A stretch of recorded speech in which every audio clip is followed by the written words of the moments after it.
जग जन्म भरत को, सकल धर्म धुरी धरणी धरत को। समुपस्थित जिज्ञासु श्रद्धालु श्रोतावृंद और भक्तिमती देवियों, इस पंक्ति में जो नित्य आपके सामने प्रारंभ में पढ़ी जाती है, यह प्रश्न किया गया, यदि श्री भरत का जन्म न हुआ होता तो समस्त धर्मों की धुरा को दूसरा कौन धारण करता। और इस दावे में अतिशयोक्ति नहीं है, स्तुति नहीं है, ये यथार्थ सत्य है। और इसके लिए यदि आप सारे पुराणों में आए हुए चरित्रों पर दृष्टि डालें, सतयुग, त्रेता और द्वापर के जो महानतम व्यक्ति हैं उनका जो चरित्र है और उनसे श्री भरत की तुलना करें तो इतना अंतर प्रतीत होगा, ये स्पष्ट लगने लगता है कि श्री भरत की तुलना तो दूर है, कहो तो श्री भरत की छाया का स्पर्श कर पाना भी उनके लिए कठिन है। और उसका एक विशेष कारण यह है कि धर्म क्या है, कई संदर्भ में प्रत्येक युग में और समाज की धारणाओं में परिवर्तन होता रहता है, मान्यताओं में बदलाव आता रहता है। और इसलिए वस्तुतः धर्म क्या है और उस धर्म का जो निर्णय है, मान लें कि समाज की आवश्यकता के अनुकूल धर्म की व्याख्याओं में बदलाव आता है। ये हो सकता है कि काल की समस्या के कारण भी धर्म के स्वरूप में अंतर आता हो, पर क्या वस्तुतः धर्म के निर्णय के लिए कुछ सूत्र ऐसे हैं कि जो प्रत्येक युग में समान रूप से उपयोगी हो? कैसे धर्म की व्याख्या की जाए?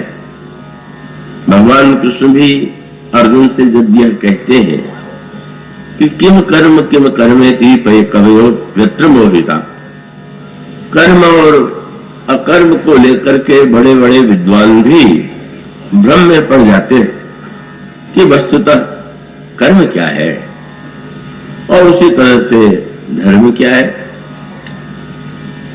तो ये श्री भरत का जो चरित्र है उसमें धर्म की व्याख्या के लिए जो सूत्र दिए गए, और सूत्र ही नहीं दिए गए, अपने चरित्र में उन धर्म की उन व्याख्याओं को जिन्होंने साकार किया।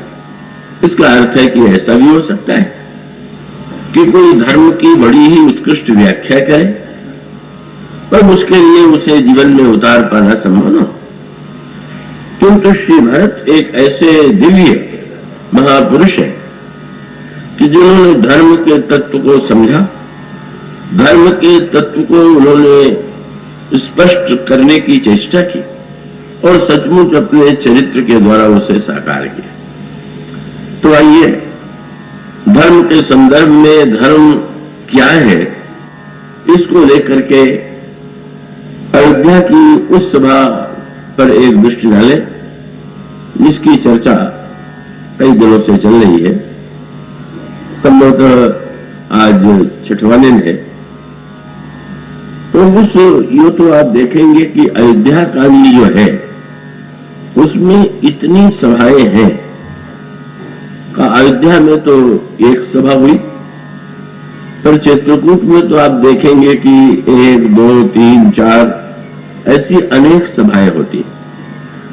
और उन सभाओं में जिन विषयों पर विचार किया गया का वो सब के सब इतने विलक्षण हैं कि बहुधा उससे कहने और सुनने का समय ही नहीं मिल पाता। उसके लिए बड़े ही लंबे समय की अपेक्षा है, बड़े धैर्य की अपेक्षा है। किंतु अगर एक सभा जो अयोध्या की सभा है उस पर भी गहराई से दृष्टि डाले तो श्री भरत के दृष्टिकोण को, धर्म की व्याख्या को समझना सरल है।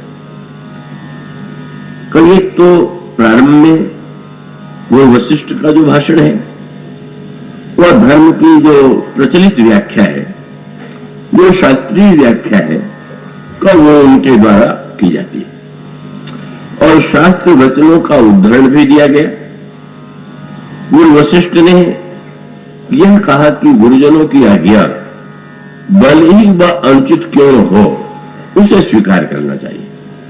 और उनका तात्पर्य था कि भरत तुम्हारे पिता की आज्ञा में तो कोई अनौचित्य नहीं, किंतु अगर अनौचित्य भी हो तो पुराने इतिहास ये बताते हैं कि अनुचित आज्ञाओं को भी पालन किया और वे महापुरुष कहलाए, वंदनीय कहलाए और इसके लिए उन्होंने परशुराम जी का दृष्टांत दिया और ययाति के पुत्रों का दृष्टांत दिया और इसके द्वारा उन्होंने भरत को राज्य स्वीकार करने के लिए आग्रह कहिए, अनुरोध कहिए और आज्ञा कहिए, वो सबका उसमें सामंजस्य दिखाई दे।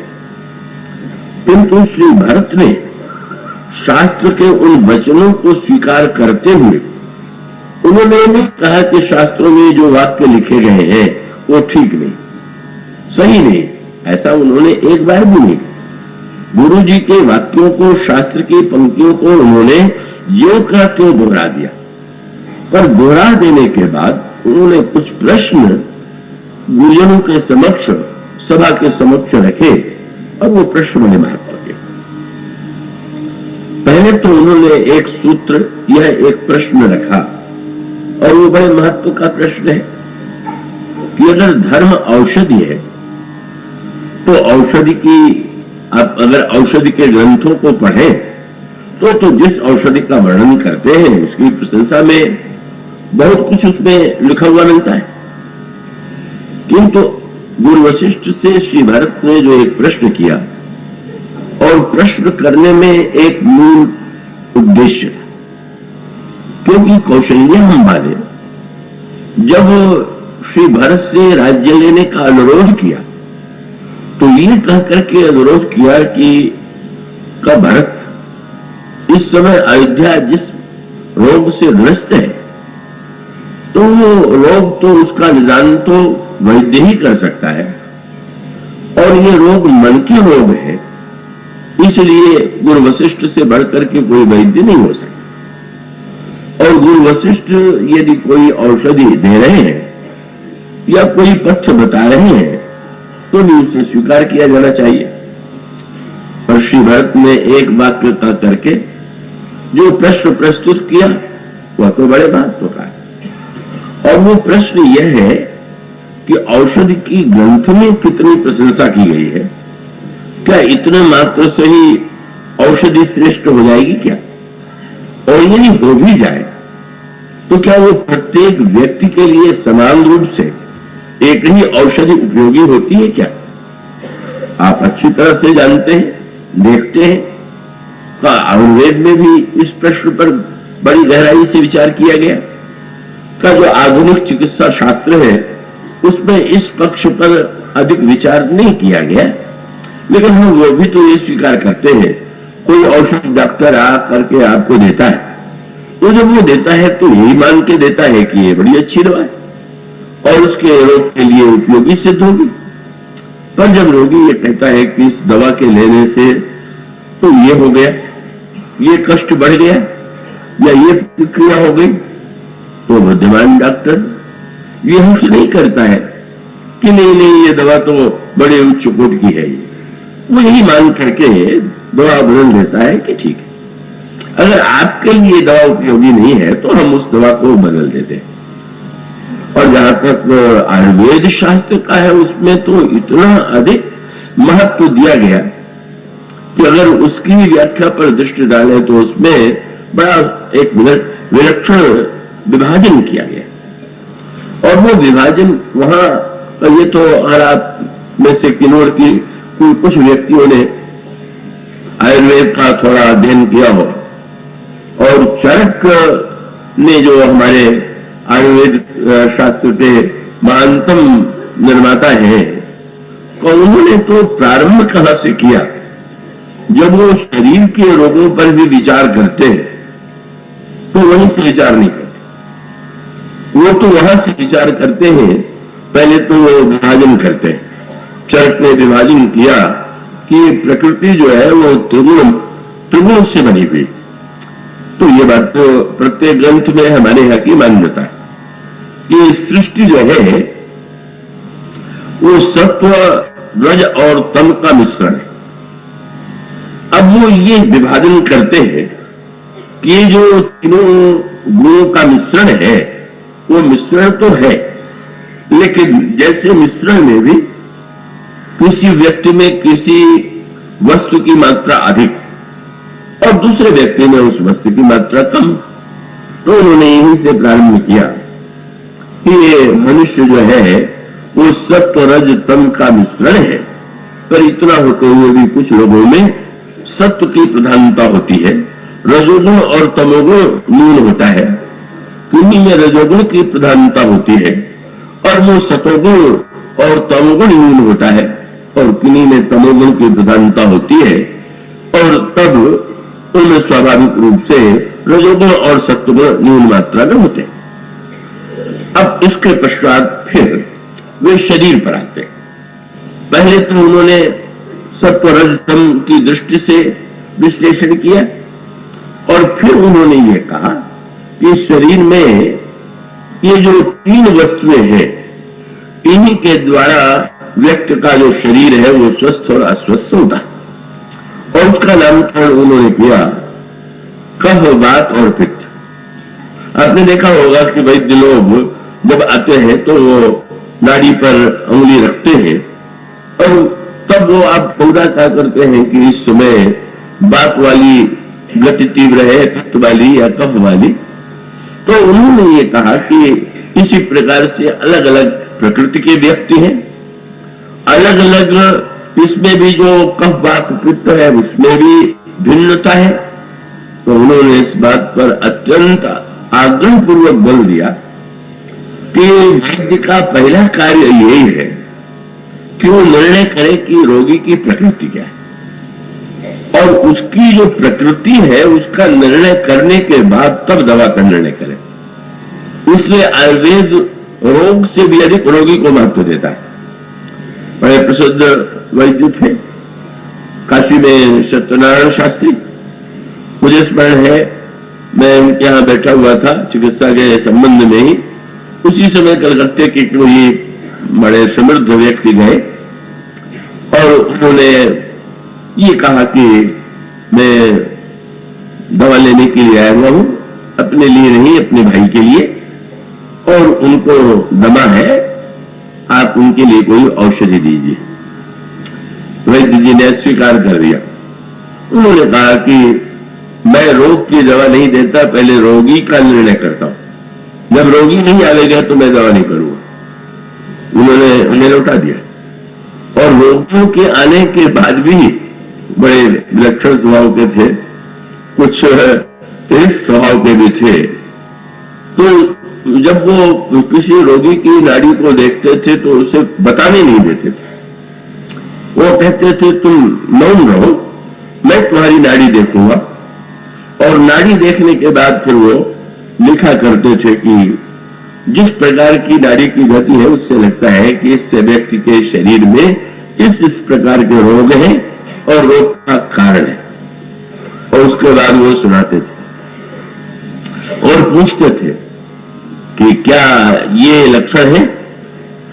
कभी कभी ऐसा भी होता था कि कई बातें ऐसी होती है कि जिसे रोगी छिपाना चाहता है, कभी वो नहीं कहना चाहता, और साथ में जबकि बहुत से वहां वो आयुर्वेद में वो जो आजकल हमारे चिकित्सकों की पद्धति है उस तरह तो नहीं होता कि अलग कक्ष में ले जा करके उन्हें देखें।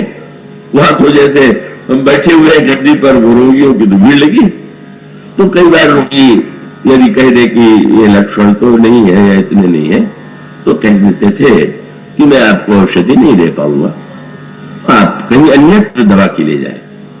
और उसका उनका कहना यह था कि अगर हम रोगी की प्रकृति और रोगी के लक्षण को ही नहीं समझ पाए तो हम दवा क्या देंगे उसे। यह आयुर्वेद शास्त्र का एक महान आग्रह है और ये आग्रह धर्म के संबंध में भी और मन की समस्याओं के संबंध में भी, मन की समस्याओं के संदर्भ में भी मानस में उठाया गया। अब जैसे यो कह लें कि श्री हनुमान जी, अब श्री हनुमान जी को अगर हम उस दृष्टि से देखें कि हनुमान जी भगवान शंकर के अवतार हैं, और उसके साथ साथ रामायण में तो ये कहा ही गया कि मन के जो रोग हैं, आयुर्वेद शास्त्र की भी ये मान्यता है कि जब भी तन का रोग होगा तो उसका मन से अवश्य संबंध होगा, एक निश्चित आग्रह। इसीलिए वो प्रकृति का विभाजन करते हैं, वो मानते ही नहीं कि कोई शरीर में ऐसा रोग हो सकता है जो केवल शरीर का रोग हो, मन का न हो। और तब ऐसी स्थिति में यूं कहे कि हनुमान जी अगर शंकर जी के अवतार है और शंकर जी त्रिभुवन गुरु है, तो मानस रोग के लिए रामचरितमानस की मान्यता यह है कि उसके लिए तो योग्य वैद्य चाहिए, सदगुरु वैद्य का, सदगुरु ही वैद्य है। और दूसरा बात यह है कि वचन विश्वास, वैद्य उच्च कोटि का भी हो पर उसकी वाणी पर यदि विश्वास न हो तो फिर वो वैद्य के उच्च कोटि के होने पर भी सदगुरु बड़ा उच्च कोटि का हो और शिष्य को उसकी बात ठीक ही नहीं लगती तो भी फिर वो चिकित्सा का प्रश्न नहीं। और फिर उन्होंने फिर आग्रह किया। मैं आशा करता हूं विषय थोड़ा शुष्क है पर आप लोग थोड़ा उस रस का भी, थोड़ा उसका भी आस्वादन करें, क्योंकि वो तो मानस के दो तत्व है, उनका आधार है। उन्होंने कहा इसी प्रकार से बड़ा योग्य वैद्य हो, आप दवा दें उसकी बात मान लें, पर दवा के साथ तो आयुर्वेद में बहुत बल दिया जाता है कि ये भोजन करना है, ये पथ्य है और ये कुपथ्य। तो उन्होंने कहा कि उसके सदगुरु ने कहा कि भाई ये करिए और ये न करिए। अब आपने उसकी बात पर विश्वास नहीं किया या कहा अच्छा दवा तो ले लेंगे पर कुपथ्य भी करते रहेंगे, तो उन्होंने कहा कि फिर तो दूर नहीं। तो उसमें सूत्र दिया गया सदगुरु वैद्य वचन विश्वासा और संयम यह न विषय के आस। जैसे शरीर के रोग में, वो आपको एक दिन संस्मरण में सुनाया ही था, मुझे एक तो रोग के संदर्भ में वो पेट से जुड़ा हुआ है। अभी विरोध भरेश्वर में डॉक्टर श्री खंडे ने जब उनसे पूछा गया कि भोजन क्या दिया जाए कहना, तो और लोग तो सूची दे देते हैं कि यही है, पर उन्होंने बड़े विरोध भरेश्वर में कहा कि बस जो अच्छा न लगे वो खाइए और जो अच्छा लगे उसे मत खाइए। बात बड़ी विचित्र लगती है पर इसका अर्थ ही है कि वही स्वादिष्ट वस्तु तो वह व्यक्ति को स्वभाव से प्रिय लगती है और रोग होने पर भी अगर स्वाद की ओर ध्यान होगा तो पथ्य कैसे करेगा। तो उन्होंने कहा कि संयम यह है कि जिन विषयों के कारण रोग हुआ है उस आम विषयों को छोड़ दीजिए। संयम यह न विषय के आशा। और तब दवा कौन सी दी जाएगी? रघुपति भगति सजीवन मूरी। भगवान की भक्ति ही जो है सर्वोत्कृष्ट दवा। इसके पहले अनेक दवाओं का वर्णन किया गया है, उनका रोग भी अनेक है और दवाओं का भी क्या कहना है, नेम, यज्ञ, आचार, जप, योग, यज्ञ, व्रत, दान। हम लोगों के यहां तो क्या कहना है, साल भर उपवास, व्रत, नियम इतनी अधिक संख्या में है उनकी गणना करना कठिन।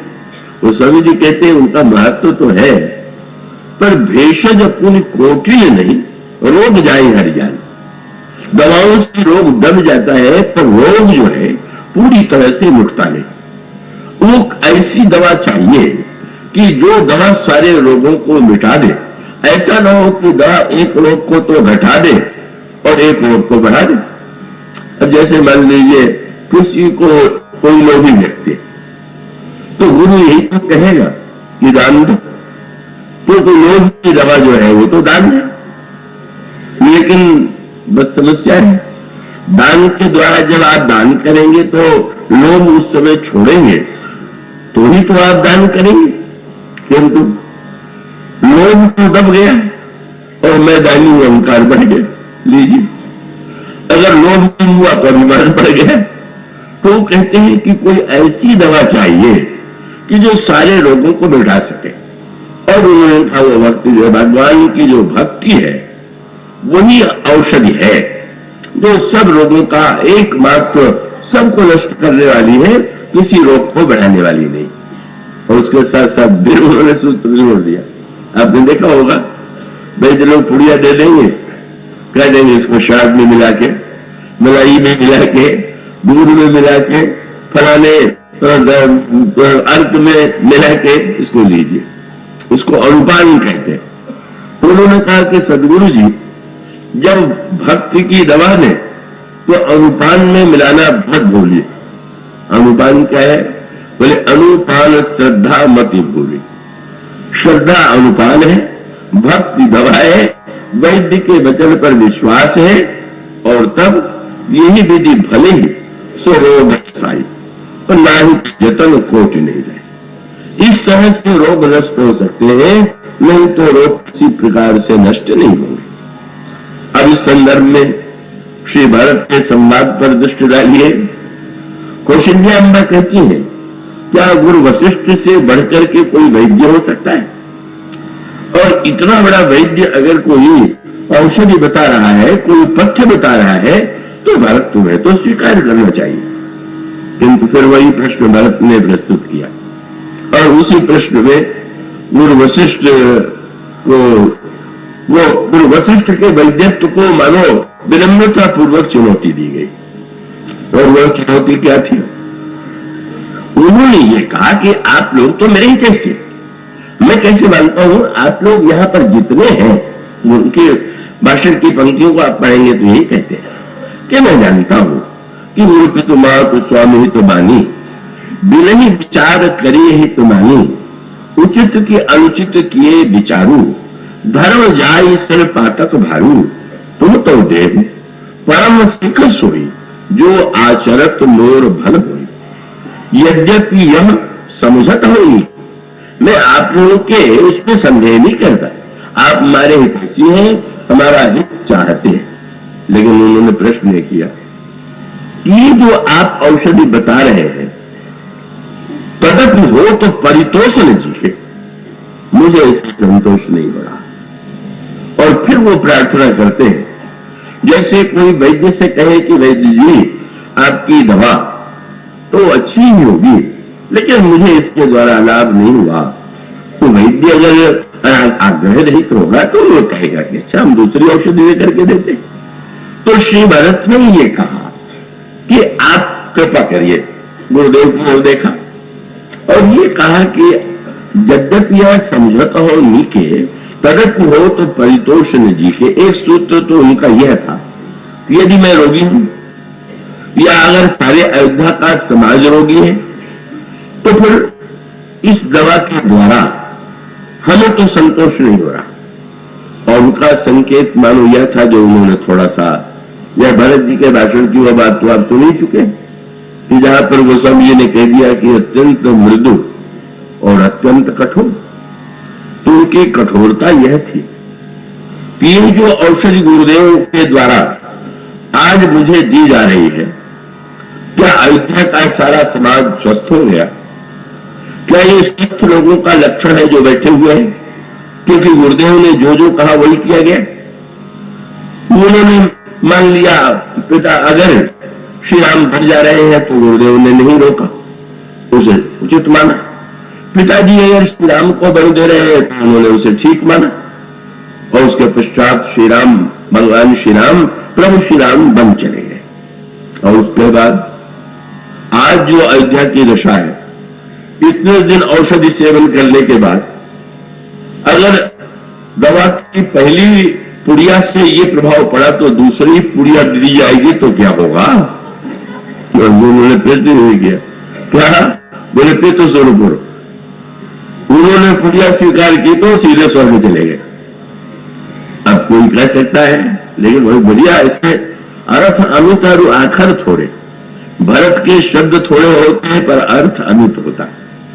तो आज जब उन्होंने कहा तो सुरपुर, तो गुरु वशिष्ठ भी कह सकते हैं, कोई भी कह सकता है कि स्वर्ग जाना तो पुण्यात्मा का लक्षण है। जब भी किसी की मृत्यु होती है तो कोई व्यक्ति जब सूचना दी जाती है तो उनके साथ स्वर्गीय ही तो लगाया जाता है, और उसका अभिप्राय है कि चाहे वो गए हो न गए हो, पर हम जब किसी को सम्मान देंगे तो उसको स्वर्गीय ही कहेंगे। तो स्वर्गीय कहना सर्वोत्कृष्ट सम्मान है।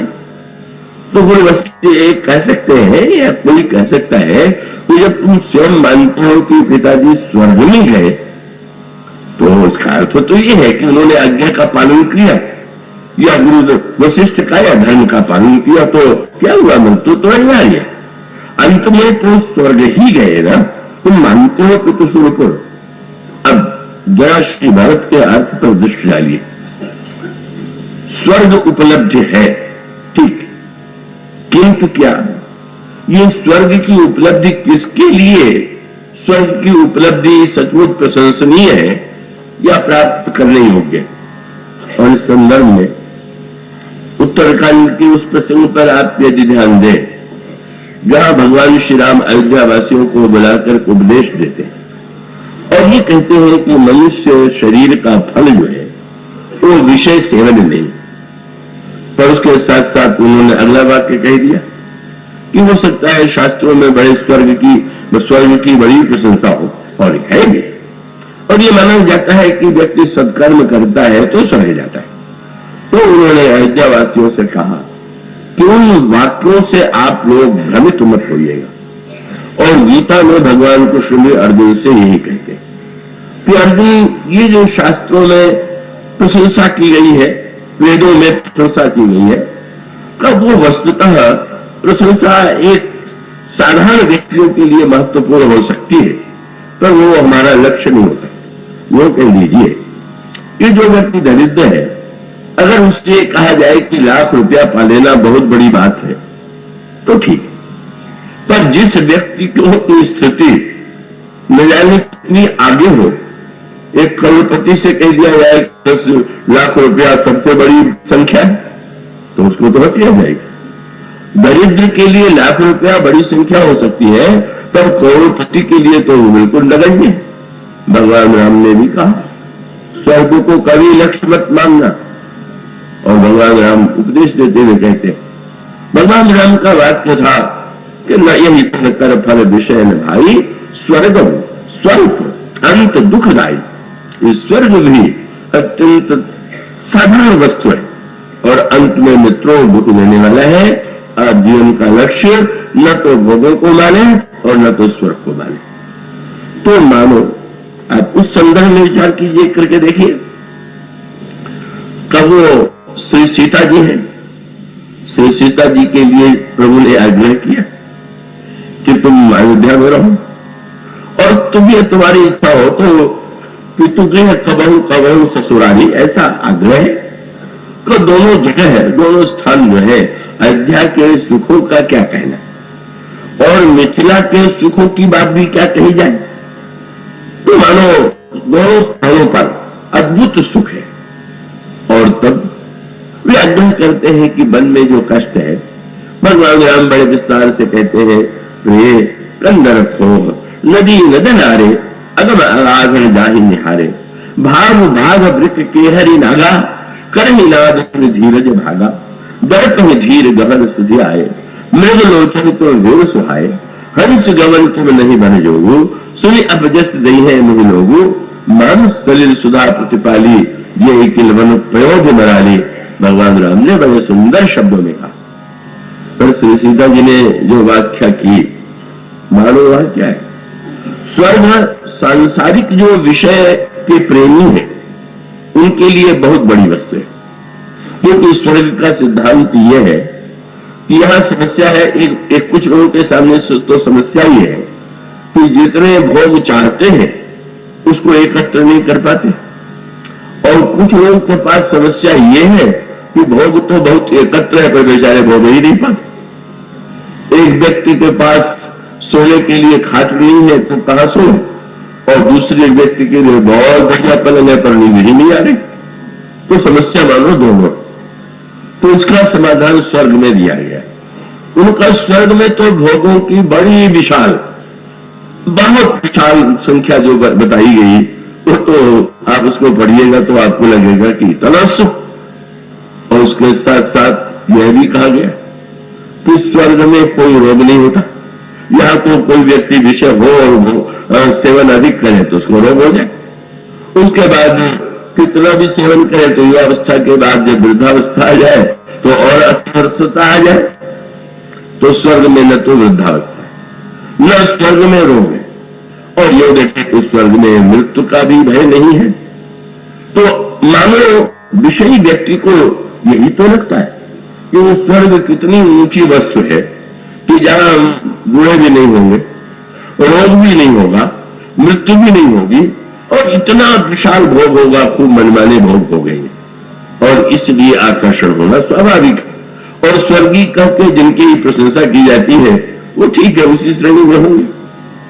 तो श्री सीता जी ने जो बात कही प्रभु से, कहा प्रभु आप इन सुखों की बात कह रहे हैं, शास्त्रों का कथन यह है कि संसार में कोट से अधिक कोट कोट गना सुख जो है स्वर्ग में।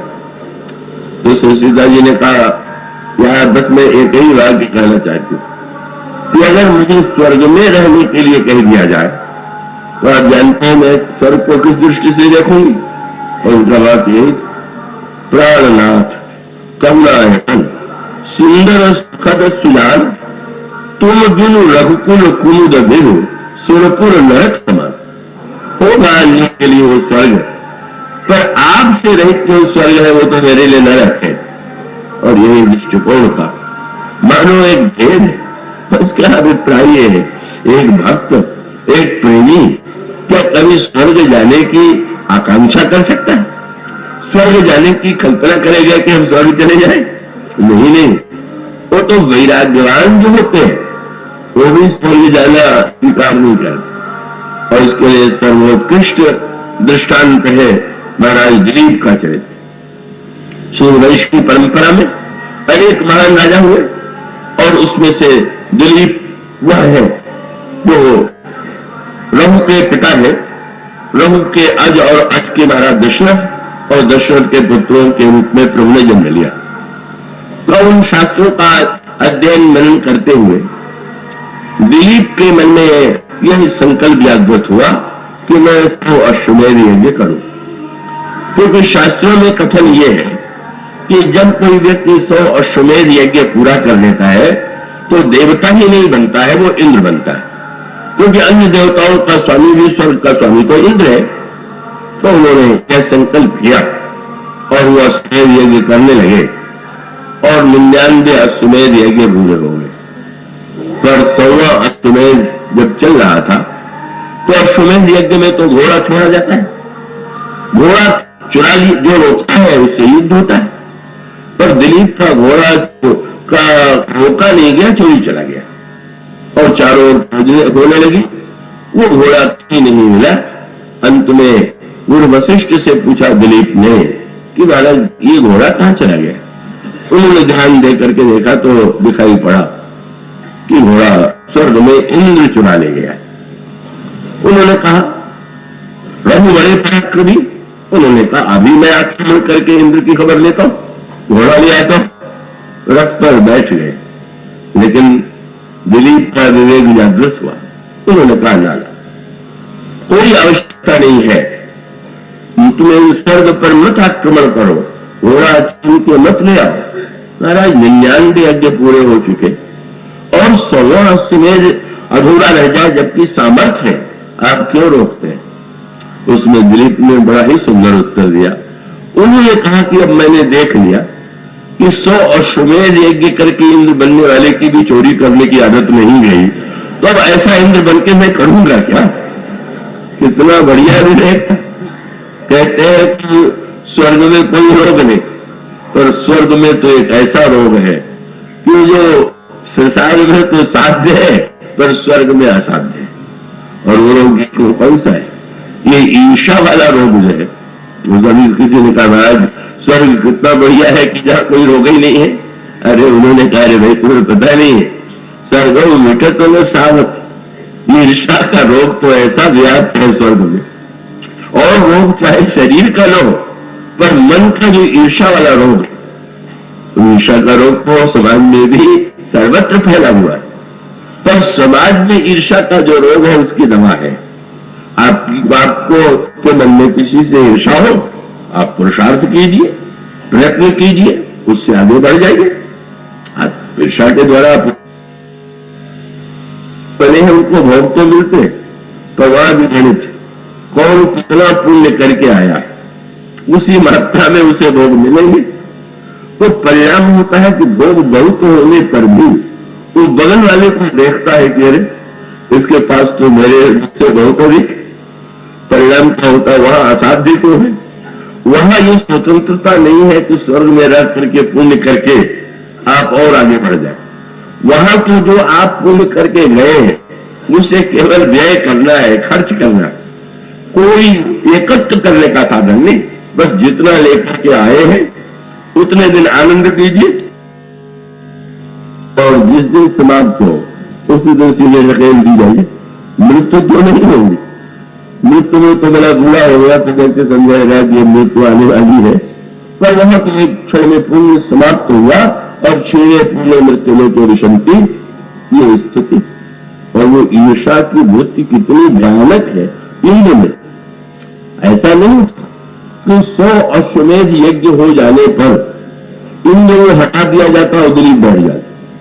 शास्त्रों ने ये नहीं कहा कि जो इंद्र है वो आप 100 अश्वमेध यज्ञ करें तो उस पर आप तुरंत बैठ जाएंगे। वो कहते हैं कि जिन लोगों ने आपसे भी पहले 100 अश्वमेध यज्ञ किया उनकी सूची में आपका भी नाम रहेगा, और जब वो सब इंद्र बन चुकेंगे तो आप फिर बढ़ेंगे। तो सूची अच्छी खासी भी होती है, वो संख्या भी तो होती है। तो आप भला सोचिए, इंद्र का पद छीनने वाला नहीं था, फिर भी इंद्र ने केवल इसलिए घोड़ा छा लिया मेरे भविष्य में भी कोई इंद्र न बने। अभी ईर्षा का कितना भयानक रूप है। तो कोई हानि नहीं, समय तक आप रहेंगे ही, समय होने पर आप हटेंगे ही, तो भविष्य में भी मेरे समान पद पर कौन बैठे।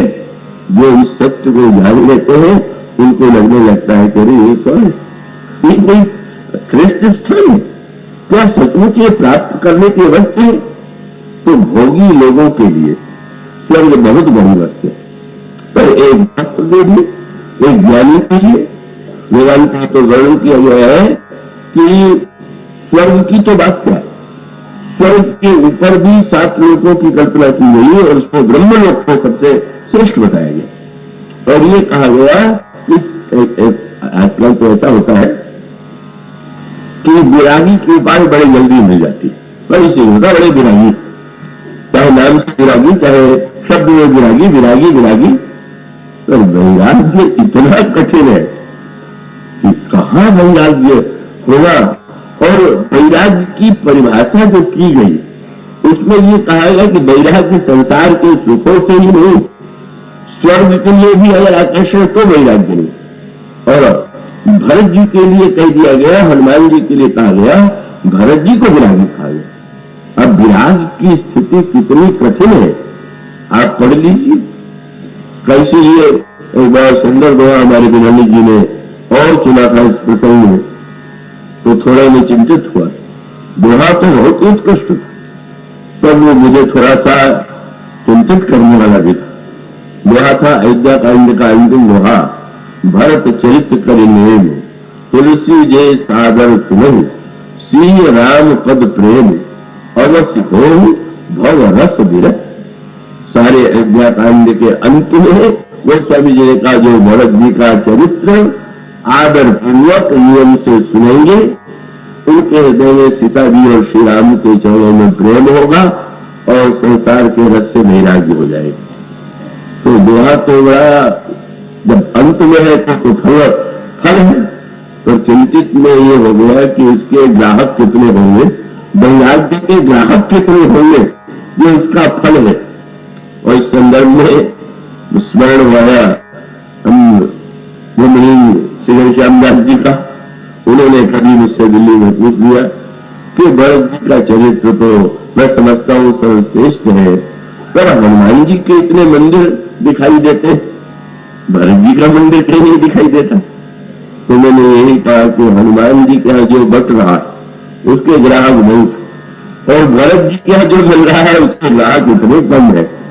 वहां पर भरत जी देंगे वैराग्य, अब वो वहां पर तो वो चाहिए ना से वो भरत सब पूरा जपत निरंतर हनुमत वीरा संकट से हनुमान छोड़ावे नवक्रम वचन ध्यान जोड़ावे।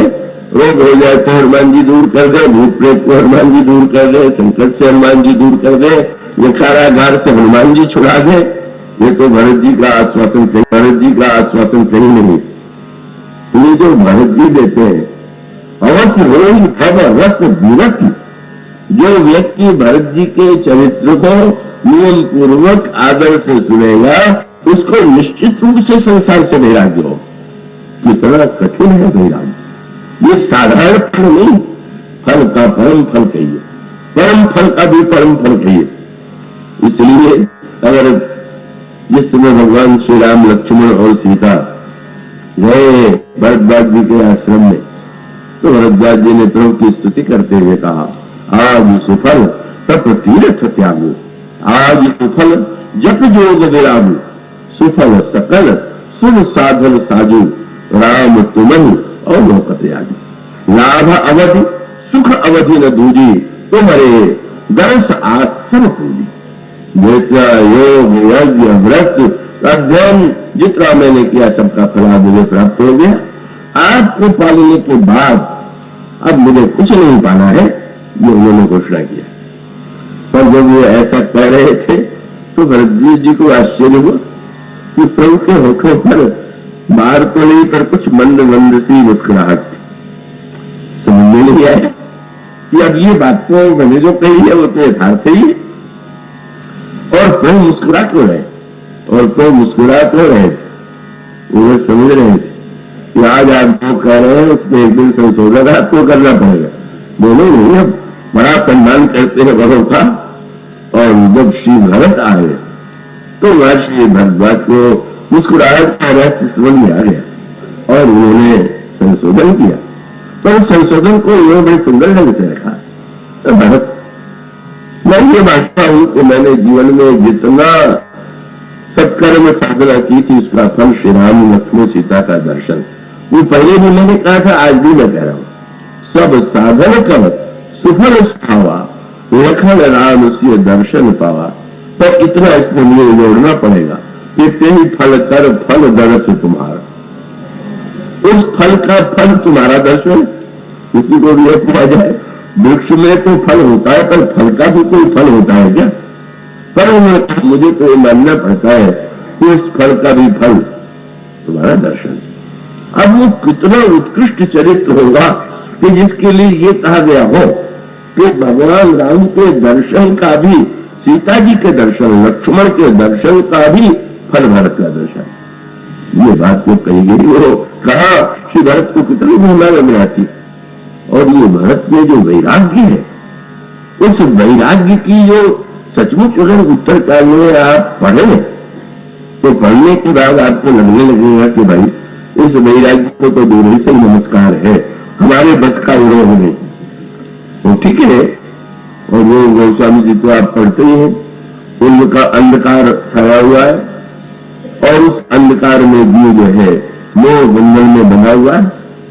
उस गांठ को खोलने के लिए प्रकाश चाहिए, प्रकाश के लिए घी का दिया चाहिए। घी भी जो चाहिए वो गाय का घी, भैंस का घी नहीं, तेल का दिया भी नहीं चलेगा। वो केवल गाय के घी का जब दिया जलेगा तब कहीं जाकर के उसके प्रकाश में बैठ करके व्यक्ति जो है उस ग्रंथ को, जो जड़ चेतन ग्रंथ पर गई से छूटेगा। तो वो कितना लंबा क्या है उसमें, पहले तो गाय ले आइए और वो गाय के लिए सात्विक श्रद्धा धेनु सुहाई, जो हरि कृपा हृदय बसे आई। सात्विक श्रद्धा की गाय भी और वो भी प्रभु की कृपा से ही मिलेगी। और उसके पश्चात उस गाय को चारा खिलाइए और चारा भी सूखा मत खिलाइए, हरा खिलाइए। क्या बोल अन्य आप गायों को तो सूखा चारा भी खिला लेते, तो श्रद्धा वाली गाय को सूखा चारा नहीं चलेगा। तो चारा कौन सा है? बोले जप तप व्रत यम नियम आचारा, जे स्तुति का शुभ धर्म आचारा, तो ही फल। जप तप दान यज्ञ ये सब चारा, और वो चारा भी केवल सोई तृण हरित। हरित माने आपने 1 महीने जब कर लिया, 12 काम लिया, बहुत जप हो गए, तो अब क्या सूखा चारा चलेगा? यहां तो जो सत्कर्म करना है नित्य करना, करते ही करते जाना, इसलिए उसके लिए हरित जोड़ दिया गया। और उसके बाद फिर कह दिया गया कि वो जो सत्कर्म का चारा श्रद्धा की गाय को आप खिलाएंगे, तो उसके बाद दूध के लिए बछड़ा चाहिए। गाय बढ़िया चारा भी खा ले पर बछड़ा न हो तो दूध नहीं आता, तो कह लेगी श्रद्धा की गाय लाइए, सत्कर्म का चारा खिलाइए, और उसके पश्चात भाव का बछड़ा ले आइए। भाव वत्स शिशु पाई पिहाई, भावना का बछड़ा आवे, और बछड़ा आने के बाद फिर उनकी बातें बढ़ती ही जा रही हैं। अब एक तो गाय के पीछे पैर में रस्सी बांध दीजिए, उसको नोई कहते हैं, गाँव की भाषा में नो है। उन्होंने कहा श्रद्धा की गाय को धोते समय भावना के बछड़े को सामने कीजिए, लेकिन रस्सी बांधना मत भूलिए। कौन सा है? वो नोई निवृत्ति, निवृत्ति की रस्सी जोड़िए, उसके द्वारा श्रद्धा की गाय का पैर बांध दीजिए। तो धोने के लिए बर्तन भी साधारण नहीं चाहिए, पात्र विश्वास, विश्वास का बर्तन ले आइए। और विश्वास का बर्तन ही नहीं, जो धोने वाला हो, उन्होंने कहा धोने वाला के लिए एक शब्द जोड़ दिया, निर्मल मन अहीर निज दास। उनका होता यह है कि जो लोग धोने की नौकरी करते हैं, तो कई घरों में जाकर के धो लेते हैं, तो अब होता ही है कि कभी इसके यहाँ देर से आए, कभी उसके यहाँ देर से गए। तो उन्होंने कहा कि भाई ये जितना साधन है उसको मन का अहीर दुहेगा। तो मन का अहीर तो सबके पास, पर वो निज दासा नहीं, वो तो बहुतों से हुआ हुआ, कभी आंख के पास चला जाएगा, कभी कान के पास चला जाएगा, कभी जुआ के पास चला जाएगा। न निर्मल मन अहीर निज दासा।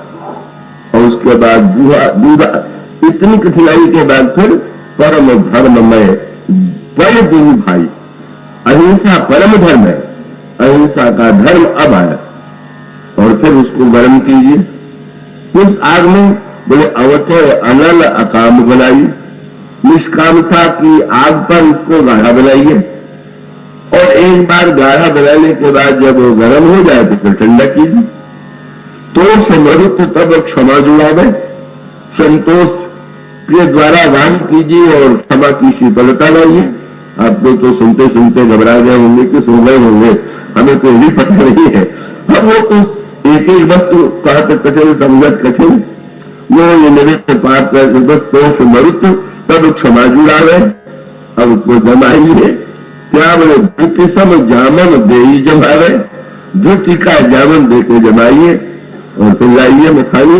मथिए क्या? मुदिता मथ है, विचार मथानी। मुदिता वृत्ति के द्वारा विचार की मथानी से मंथन करिए, तब मथिकार ले नवनीता, और तब परम विराग। इतने साधन के बाद वैराग्य का मक्खन आवेगा। कितना जटिल है ये सारी प्रक्रिया जीवन में ला पाना, और उसके बाद वैराग्य। पर आनंद तो तब आया कि जब ये कहने के बाद किसी ने कहा कि अब तो बहुत अच्छा मक्खन हो गया। मैं मुंबई में ज्ञान दीपक का प्रसंग सिंधिया यह व्याख्या कर रहा था, तो एक महिला कोई विरोधी प्रकृति की थी। जब उन्होंने मक्खन की व्याख्या सुनी तो उन्होंने अपने बगल में बैठी महिला से कहा कि मक्खन तो बहुत बढ़िया है, इसको तो रोटी में लगा के खा ही लेना चाहिए। तो भाई ये मक्खन खाने के लिए तो बना नहीं, इसको तो दिए में जलाना है। तो जला कीजिए, इतने परिश्रम से मेरा स्वाद को आ जाए, इसको आप खा लीजिए। तो कई लोग वैराग्य का मक्खन सचमुच खा लेते। वैराग्यवान कहा गए और उसके बाद संसार का खूब आनंद मिला तो चुपड़ के खा गए। तो इसको तो जलाना है और उस मक्खन को घी बनाना है। ज्ञान का दिया तब जलेगा जब मक्खन को घी बनाइए। मक्खन को दिए में नहीं डाला जाता, घी को डाला जाता है। और मक्खन को घी बनाने के लिए अब अग्नि जलाइए और अग्नि जलाने के बाद उस मक्खन को भी बना दीजिए। क्या बढ़िया बात कही गई। क्या जब आप मक्खन को घी पर मक्खन को आग पर चढ़ाते हैं, पहले भी आग जलाई गई थी, अब उस आग से काम नहीं चले।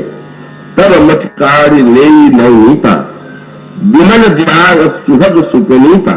अब वो आग उसके छोड़िए, योग अग्नि करी प्रकटता। कर्म स्वाशु बनाए और बुद्धि सिरावे, ज्ञान कृत तो ममता मर जल जाए। उन्होंने कहा इसके बाद भी मानो एक संकेत है कि आप मक्खन जब आग पर पकाते हैं तो कब मानते हैं कि मक्खन पक गया? उसमें जब आवाज होना, चिड़चिड़ाना बंद हो जाए तो अब मक्खन ही बन गया। बैराग्य होने के बाद थोड़ा चिड़चिड़ाहट आ जाती है बैराग्यवानों में। वो भी जब ये चिड़चिड़ापन भी ये बार नजर ये भी बना रह गया कि मैं बैराग्यवान हूं, तो बोले अभी क्यों नहीं बना। और इतनी तो विचित्र स्थिति है उस अब भरत जी के विषय में तो सचमुच वो तो वैराग्य ही नहीं, ज्ञान कह लीजिए, और उसकी भी जो चरम स्थिति है आपको भरत जी के जीवन में मिलेगी। तो मैं छोड़ दे रहा हूं, अभी यही तो नहीं, उसके आगे तो ज्ञान कितनी समस्या है। और उसकी भरत जो है उनको रामायण में कहा गया कि अगर वैराग्य और ज्ञान की पूर्णता है तो वो तो श्री भरत में। वो समझिए मानो यह कहना चाहते हैं कि भाई यहां तक उनसे कहा गया कि वैराग्यवान तो भगवान राम भी, लक्ष्मण जी भी है, सीता जी भी और भरत जी भी। अब भरत को इतना महत्व क्यों दे रहे? तो बिना किसी संकोच को वो समझने का भाई तराजू के दो पड़ों पर जब मैंने तोलने की चेष्टा किया तो मुझे दिखाई पड़ा कि लखन राम की कानन बसे और भरत भवन बसी तप तन कसे। लेकिन दो दिश समुझ कहत सब लोग, सब विधि भरत से आए लोग। तीनों एक और है तो भी भरत का ही बल्ला झुका हुआ। क्यों? बोले वो वन में रहते वैराग्यवान और ये घर में रहते वैराग्यवान, जिसको प्रतिक्षण विषयों में रहना है, राज्य चलाना है, व्यवहार चलाना है। जब इन शब्दों में श्री भरत की प्रशंसा की गई वो उत्कृष्ट स्थिति है श्री भरत की, इसलिए शब्द कहा गया वैराग्य मानो हनुमान जी के लिए, भरत जी के लिए कहा गया ब्रह्म लोकादि वैभव विरागी। संसार का भोग नहीं, स्वर्ग का भोग नहीं, ब्रह्मलोक का भी जो वैभव जिसे आकृष्ट नहीं कर सकते। और यही बात प्रभु ने लक्ष्मण से कहा, लक्ष्मण तुम ठीक कहते हो, संसार में जो व्यक्ति पद पा लेता है वो ग्रस्त हो जाता है। पर मैं तुम्हें बताना चाहता हूं कि ये भरत उसका अपवाद है। और अपवाद क्यों है? तुम तो कह रहे हो अयोध्या का राज्य पद, पर मैं ये कहता हूं भरत हो नराज मद बीडी हरिहर पद पाए, कबहू की काजी सीकरण क्षीर सिंधु विरस। भरत को तो ब्रह्मा बना दिया जाए, विष्णु बना दिया जाए, शंकर जी बना दिया जाए तो कोई अंतर नहीं होने वाला है, ऐसा भगवान श्री राम भरत के विषय में कहते हैं। तो वो श्री भरत जब बोलते हैं तो उनके मापदंड पर आप ध्यान रखेंगे। और गुरु जी से जो उनका वार्तालाप हो रहा है उसमें वही सुनने में यदि कहा पितु सुरपुर तो कोमलार्थ ले तो प्रशंसा है, महाराष्ट्र स्वर्ग ले। पर श्री भरत का तात्पर्य था कि गुरुदेव अगर हमारे पिताजी इस धर्म का पालन करने से स्वर्ग गए तो इससे बढ़के तो उनकी कोई अवनति हो ही नहीं सकती। कोई औनत और औनत का अभिप्राय क्या? उनका अभिप्राय यह था और वो इसलिए उन्होंने बड़ा कठोर शब्द कह दिया था, जो लोग चाहते रहे वो वाक्य सुना हो। श्री भरत ने स्पष्ट कह दिया कि मैं पिताजी की पूजा करता हूं, उनको महान मानता हूं, पर मैं बिना किसी संकोच के कहना चाहूंगा, उसमें भी बोलने में उनकी सावधानी तो होती। उनके स्थल पर कोई होता तो कह देता पिताजी की बुद्धि भ्रष्ट हो गई, लेकिन उन्होंने बड़ी चतुराई विनम्र शब्द कहा, मरण काल विधि मति हरिणी। किसी के पास कोई वस्तु और चोरी चली जाए तो बेचारा व्यक्ति क्या करे। हमारे पिताजी के पास बुद्धि तो बहुत थी, पर मृत्यु के समय ब्रह्मा ने चुरा लिया। पर अर्थ इसका यही है कि उनका कार्य जो था बिल्कुल विवेक युक्त नहीं था। इतना कठोर वाक्य जो कह सकता है और कहने में उसका अभिप्राय क्या था, आप जरा इस पर दृष्टि रहिए। और धर्म को लेकर के जहां पर पूर्व वशिष्ठ से वे बहुत आगे हो जाते हैं, वो इसी संदर्भ से जुड़ा हुआ है। पूर्व वशिष्ठ की दृष्टि में दशरथ के समान न कोई मान वाय न होगा, भय न है नहीं को निहारा, और भूप भरत जिस पिता तुम्हारा। और प्रभु की दृष्टि में भी बड़ा दशरथ बहुत महान। लेकिन श्री भरत कह देते हैं मरण काल विधिमति हर गई। कहा जाता है कि मृत्यु के समय जैसे शरीर की शक्तियां क्षीण हो जाती है, बुद्धि शक्ति भी क्षीण हो जाती है, नहीं तो पिताजी से ऐसी भूल न होती। तो अब श्री भरत और गुरु वशिष्ठ के जो विश्लेषण में अंतर है, वो अंतर इस दृष्टि से है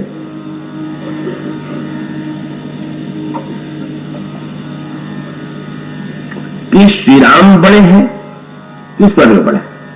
अगर आपके धर्म के परिणाम स्वरूप पिताजी को स्वर्ग मिले, तो ये बताइए कि जिस व्यक्ति ने श्री राम को साक्षात पुत्र के रूप में पा लिया हो, जो भगवान श्री राम को पा चुका हो, अगर उस व्यक्ति ने श्री राम को खोकर के स्वर्ग को पाया, तो इससे बढ़कर के अगले क्या हो? कितना बड़ा सूत्र था, कौन सी उन्नति हो गई। और इसीलिए एक बात गीतावली रामायण में आई और श्रीमद् भागवत में भी यही संकेत आपको मिलेगा।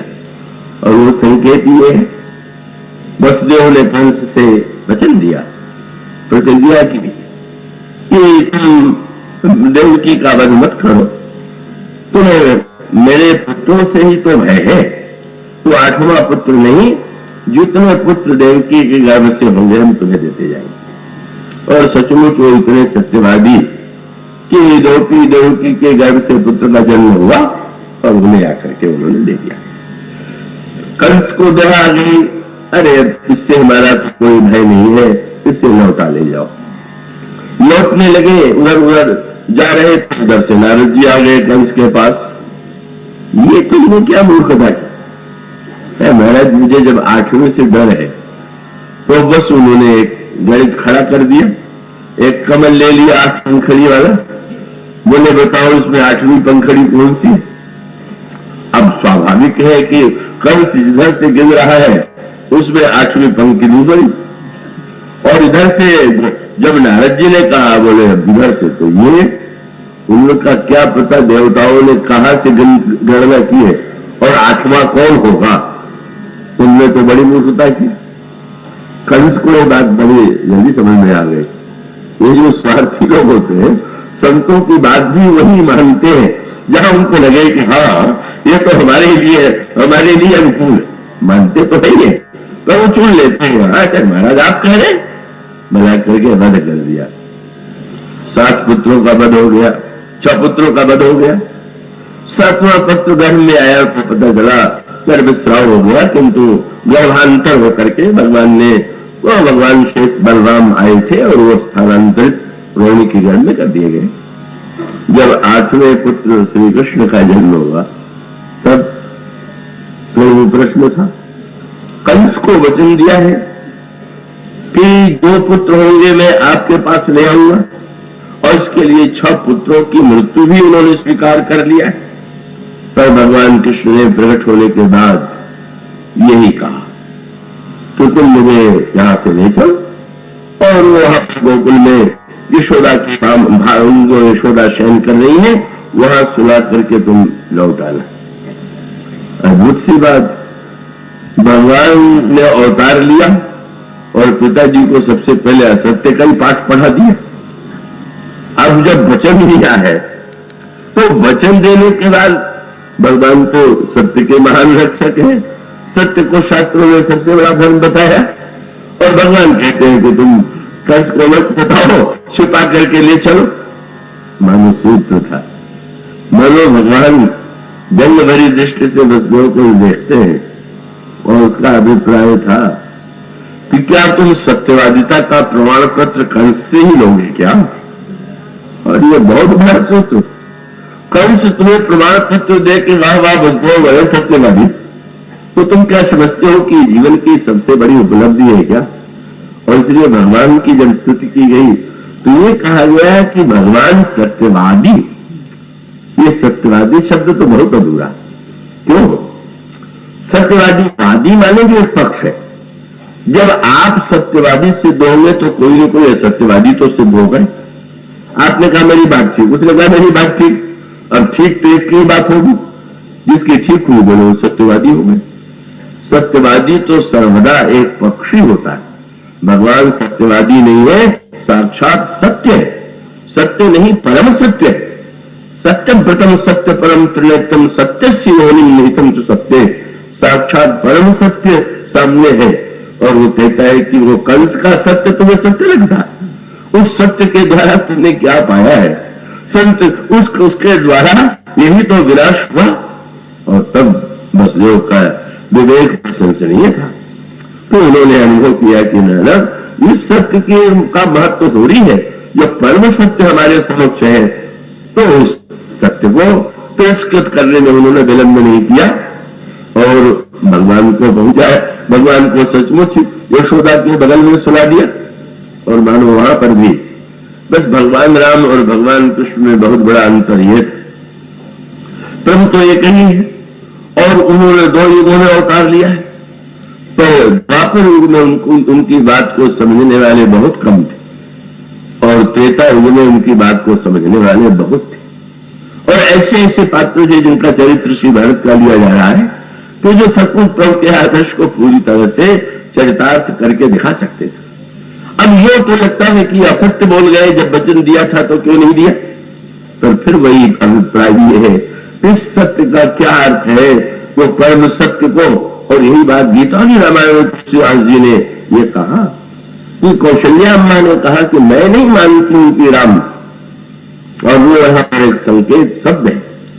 उन्होंने कहा कि राम मैं यदि तुम्हें बन जाने के लिए कहती हूं तो तुम ये न समझना कि मैं समझती हूं कि सत्य बहुत बड़ा धर्म है, तुम्हारे पिताजी बहुत बड़े सत्यवादी है, इसलिए तुम्हें बन भेज रहे हैं। रामायण में थोड़ा दूसरे रूप में है, गीता की रामायण जो गोस्वामी जी का ग्रंथ है उसमें दूसरे रूप में है, तो वो समझने योग्य। उन्होंने कहा अगर तुम्हारे पिता ने तुम्हें बन जाने के लिए कहा है तो मैं ये कहना चाहती हूं कि पिता की अपेक्षा मां का महत्व अधिक। न मेरे सामने पिताजी की बात तुम्हारे सामने है, न और कोई चिंता है। पर अगर तुम्हारी मां कह गई ने बड़ी, उन्होंने उच्च कोटि की उदारता का परिचय दिया। उन्होंने कहा जो केवल पितु आए सुताता तो जन जाहु जानी बड़ माता, तो जो मां तो कहो बन जाना तो कानन सत अवध समाना। अगर तुम्हारी मां कैकेयी ने भी ये कहा है तो तुम अवश्य बन जाओ। बढ़िया दूर बात। वो कहती है धर्म का प्रश्न नहीं मेरे सामने, पर अगर कैकेयी के हृदय में कोई संशय है और तुम्हारे बन जाने से उन्हें संतोष होता है तो मुझे आपत्ति नहीं। और यहां पर सूत्र है कही का वस्तुतः वो कहे उसकी अगर एक तो धर्म मूलक व्याख्या है कि उन्होंने परम सत्य के लिए सत्य को छोड़ दिया, और दूसरी ओर भक्ति की भावना से व्याख्या करें तो वो कह सकते हैं कि जब कोई शुभ कार्य होता है तो उसमें निछावर की जाती है, तो निछावर किसी को दे दिया जाता है। तो मानो जब भगवान कृष्ण का वसुदेव के यहाँ प्रादुर्भाव हुआ तो कारागार में थे और कुछ निछावर करने के लिए था ही नहीं, और तब उनको यही लगा कि जिस सत्य का मैंने जीवन भर पालन किया आज उसी को निछावर करके हम फेंक दे, यही बस श्री कृष्ण के प्रति हमारी भक्त भावना है। और वो स्वामी जी कहते हैं कौशल्या का बात तो ठीक हुई, मैं इस सत्य को महत्व नहीं देती। क्यों? उनका 12 सत्य वचन श्रुति सम्मत, भले ही वेद सम्मत, इतना भी सत्य के महिमा। पर राम प्रश्न ये नहीं कि सत्य कितना महिमा, मैं उस सत्य को निछावर करती हूँ, फेंकती हूँ। क्यों? बोले 12 सत्य तुमसे जो दूध बना देता है कौन सा सत्य है? वो तो सत्य होगा ही नहीं। और ये जो वाक्य है दोनों में 12, मानो सूत्र यह था कि वो श्री भरत का तात्पर्य है कि पिताजी का यह कार्य भक्ति के अनुकूल भी नहीं था और उन्होंने कहा तो धर्म के अनुकूल भी नहीं था। तो ये कहा जा सकता है कि अच्छा भक्ति के अनुकूल न हो पर धर्म के तो अनुकूल है ना।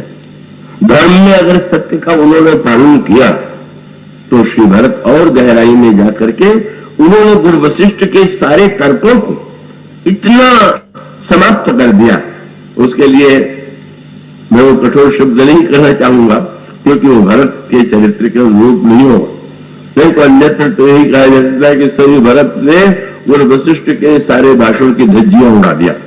तो धज्जियां शब्द तो वो तो उस तरह का हो जाएगा, पर विनम्र शब्दों में उन्होंने सिद्ध कर दिया कहीं से पिताजी का कार्य न तो धर्म की दृष्टि से उचित था, न भक्ति की दृष्टि से उचित था, न ज्ञान की दृष्टि से उचित था। पिताजी ने बिल्कुल अनुचित किया। क्यों? उनका अभिप्राय यह था कि आप कहते हैं सत्य की रक्षा के लिए, और तब उनका मानो संकेत यह है कि जब पिताजी ने सारी सभा के सामने घोषणा किया कि मैं श्री राम को युवराज बनाऊंगा और आपसे उन्होंने आज्ञा ली, आपने उन्हें आदेश दिया कि तुम राज्य दो, तो उनका तात्पर्य है कि आपको दिया गया वचन वचन नहीं, समाज को दिया गया वचन वचन नहीं, कहीं को दिया गया वचन वचन हो गया। और ये तो बिल्कुल संगत बात। और उसका अभिप्राय है कि गुरुदेव आपने आदेश दिया और आपको उन्होंने वचन दिया और उसके बाद उनको कई जी का वाक्य महत्वपूर्ण लगा, उन्होंने मान लिया कि इसी में सत्य की रक्षा है। मैं कैसे मान लूं कि पिताजी बड़े विवेकी थे और उन्होंने विवेक युक्त निर्णय किया। तो अपने स्थान पर वो जो वाक्य है, वो जो सूत्र के आधार पर कहते हैं, वो तो सर्वथा ही युक्त संगत है उनके मापदंड से। इसको आप उल्टा न समझ लीजिए, कई श्रोता ऐसे भी मिल जाते ये शायद लौट करके वे कहें कि दशरथ जी की तो आज बड़ी कथा में निंदा हो, वो न समझ लीजिएगा। निंदा भरत के संदर्भ में हो रही है, हमारे आपके संदर्भ में नहीं भाई। वो ये नहीं मैं कह रहा हूं, दशरथ तो महान से महान है पर श्री भरत के सामने महान नहीं। उनकी तुलना मैंने वो तो मापदंड है, वो तो तौल है। जब हम भरत से उनको तौलेंगे तो स्पष्ट लगेगा कि कुछ नहीं। और इस तौलने को तो बहुत बढ़िया बात गोस्वामी जी ने कहा कि गुरु वशिष्ठ ने यह सोचा, जब भरत जी ने अंत में सारी सभा का हृदय ही जीत लिया, सब गुरु वशिष्ठ के भाषण को जिन्होंने मौन भाव से सुना था, जब उन्होंने श्री भरत का भाषण सुना और अंतिम निर्णय सुना तो वो इतनी विशाल जय ध्वनि हुई अयोध्या की सभा में कि गोस्वामी जी ने कहा, प्रातः काल लख निर्णय के भरत प्राण की वे सभी सब। और तब गुरु वशिष्ठ तो समय समाज को पहचानते हैं, समझ गए। आज जनता का सारा समूह जो है वो तो भरत की ओर मुड़ा हुआ है। और तब चिंता हो गई क्योंकि उस समय तक वो भरत के तर्कों से सहमत नहीं थे। उनकी मान्यता थी कि ऐसा नहीं, वो क्यों नहीं मानते थे इसकी चर्चा भी संभव होगी तो आगे करेंगे। इसलिए उन्होंने जब ये देखा कि श्री भरत के साथ तो अयोध्या का सारा समाज जाएगा तो मुझे भी साथ में जाना चाहिए। तो उद्देश्य क्या था? उसका अभिप्राय था कि कहीं भरत का पढ़ना इतना भारी न हो जाए कि राम सत्य मर्यादा को भूल करके इनकी भावना और प्रेम में आके लौटे ही हमें, तो अनर्थ ही हो जाएगा। और अनर्थ हो जाएगा तो उनकी तुलना बड़ी सांकेतिक थी। और उसको साहित्यिक दृष्टि से आप देखेंगे तो उसका अधिक आनंद मिलेगी। और उसका अभिप्राय गुरु माने जो भारी, जो वजनदार है, जो भारी है वो गुरु, और लघु माने जो हल्का है। यही उसका लघु हल्का है वो गुरु। लख अपने फिर सब गुरु भारू, या जहां पर सबते सेवक हर गिरते गुरु सेवक धर्म।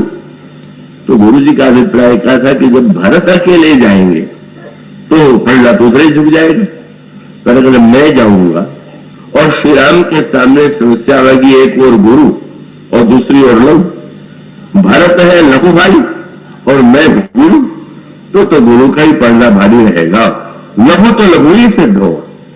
गणित क्यों कहता है, पर गुरु जी को पता ये नहीं था कि ये जो यहां का गणित है उस प्रेम राज्य में जाके उलट गया। और उलट क्या गया, गोस्वामी जी ने जो बात कह दिया, जब लघु और गुरु तौले गए तो लघु और गुरु क्या, एक और तो गुरु ही गुरु है, पिता भी गुरुजनों में है, माता भी गुरुजनों में है का, इसलिए दशरथ जी की भी आज्ञा, गुरु वशिष्ठ की भी आज्ञा। पर जब लघु और गुरु में तौल हुआ तो भगवान राम ने तौल में जो कुछ कह दिया, गुरु जी आश्चर्यचकित हो गए। उन्होंने कह दिया, एक तो शब्द बड़ा सुंदर कहा, लख लघु बंधु बुद्धि सकुचाई। महाराज मैं तो लघु बंधु, वही शब्द लघु चुना। तो समस्या ये है कि भरत तो लघु भाई है, मेरा छोटा भाई, पर मैं स्वीकार करता हूं कि भरत को देख करके तो मेरी बुद्धि संकुचित हो रही है। मैं अनुभव करता हूं कि मानो यही संकेत कि महाराज यहां तो गणित ही उलट गया। जब बड़ा भाई लघु हो गया और लघु बड़ा हो गया तो मानो और से तौल के कह दिया, राखेऊ राव सत्य मोहि त्यागी, तब परिहरेऊ प्रेम पन लागी। और भरत तास बचन मेटत अति सोचो, पर पहला तो झुक गया, लगा पिताजी की महिमा गा रहे, पर कहने लगे तास बचन मेटत अति सोचू, लेकिन ते अधिक तुम्हारा सपोज। एक और गुरु जी पिताजी की आज्ञा हो और दूसरी ओर भगवान कहे कि मुझे तो तुम्हारा ही संकोच, तुम जो कहोगे मैं करूंगा, तो स्पष्ट ही हो गया कि वस्तुतः वह लघु और गुरु का गणित जो है समाप्त क्यों हो गया। बोले संसार में भारी होना गुण है और लघु होना हल्कापन है, पर प्रेम राज्य में जिसमें गुरुत्व का अभिमान मिट गया और जो विनम्रता की लघुता को जीवन में स्वीकार कर चुका है, वही तो सच्चे अर्थों में पराकाष्ठा पर पहुंचा हुआ है। और वही भरत है जिनमें कहीं से अभिमान का लेश नहीं। और वो जब ये निर्णय करते हैं तो कहते हैं, नहीं गुरुदेव, मुझे तो ये लगता है कि पिताजी का ये जो निर्णय था वो विवेक युक्त नहीं था। सत्य का पालन तो तब होता जब वो महारानी कैकेयी से कह देते कि मैंने राज्य देने का वचन तो दे दिया है, अब उसके बाद आप जो मांगना वो मांग लीजिए। पर उन्होंने उनके वचन को इतना महत्व दिया तो मैं नहीं समझता हूं कि वो निर्णय करने में असमर्थ थे। इसलिए पिताजी और साथ साथ कौशल्या अम्बा से तो ऐसा वाक्य कह दिया, बोले वैद्य तो आपने बहुत सुंदर चुना, दवा का सेवन पहले हो गया, फिर तो सुरपुर सिया राम अंग, और अब मुझे कौन सी दवा दी जा रही, इतना तो घट चुका। और करण कहो मोहिराज, अब गुरु जी दूसरी पुड़िया दे रहे, क्या अब कह रहे तुम राज्य दे। और तब उन्होंने जो वाक्य कहा इतना कठोर था, बोले इतना बढ़िया वैद्य और ऐसी दवा तो मैंने सुनी ही नहीं। क्या बोले ग्रह ग्रहित पूरी बात बस, और तेही पूरी बीच ही मार, किसी पर ग्रह दशा आ गई हो, बात रोग हो गया हो और बिच्छू मार दो, और वैद्य जी ने कहा इसको शराब पिलाओ, तो तारीफ चाहिए बारूनी, तो कहो कौन उपचार, क्या अद्भुत वैद्य आपने ढूंढा है जो अब सारे रोगों की दवा कह रहे हैं। भरत तुम्हारा सिंहासन पर बैठ जाना है, यह तो शराब पिलाई जा रही। ये बात श्री भरत ही कर सकते थे, और श्री भरत जो कह रहे थे उसके मूल में उनका अभिप्राय ये था। आप कहते हैं कि उचित है, धर्म है, पर धर्म का परिणाम जो दिखाई दे रहा है वो तो उल्टा दिखाई दे रहा है। आज सारे लोग अनाथ हो रहे हैं, व्याकुल है, अयोध्या में मृत्यु का सन्नाटा छाया हुआ है, कौन यहाँ पर सुखी है। और आप जब मुझसे कहते हैं तो कैसा बड़ा ये धर्म के विरुद्ध कार्य होगा। सचमुच श्री भरत के इस तर्क में इतना बल था, हृदय की शक्ति थी कि वो वशिष्ठ को वहां पराजित होना पड़ा। पर अभी तो निजाने कितने धर्म सार के सूत्र थे जो भरत ने सामने रखे, आज तो फिर यहीं पर बोलिए ऐसा।